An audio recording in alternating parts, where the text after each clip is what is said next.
আজকে দুপুর আনুমানিক 12 ঘটিকায় কিনব্রিজের নিচে একজন চিহ্নিত ছিনতাইকারী ও মাদক সেবীকে দেখে আমাদের কোতোয়ালি থানার একটি টহল টিম তাকে গ্রেপ্তার করার জন্য ধাওয়া করে।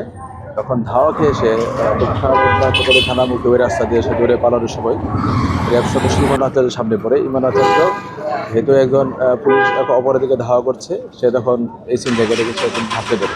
ঝাঁপড়ে ধরার পরে তার কাছে ছুরি ছিল, সে তখন তার বুকের বাম পাশে ছুরি দিয়ে আঘাত করে সে একটা বাড়িতে আশ্রয় নেয়। তো ওখান থেকে ওখানে গিয়ে সে একটি শিশু গলায় ছুরি ধরেছিল। আমাদের টিম গিয়ে সাহসিকতার সাথে তাকে আটক করতে সক্ষম হয় এবং সেই ছুরিটি উদ্ধার করে। র্যাব সদস্য আহত র্যাব সদস্যকে ওসমানী মেডিকেল কলেজ হাসপাতালে নিয়ে আসা হয়। এমার্জেন্সি হয়ে সার্জারি বিভাগে নিয়ে যাওয়া হয়, ওখান থেকে আইসিইউতে।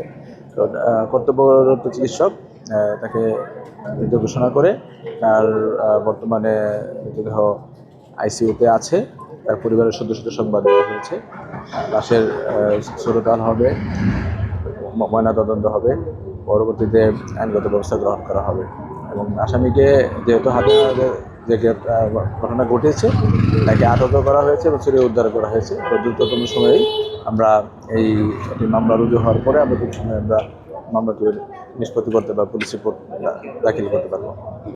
অভিযান নিয়মিত পরিচালনা করা হয় এবং সাঁড়াশি অভিযান একটু পর থেকে শুরু হয়ে যাবে। আরও অভিযানের গতি বাড়বে। অভিযান নিয়মিত হয়, অভিযানের গতি বাড়বে এবং সেটা আপনারা অবশ্যই তথ্য করবেন।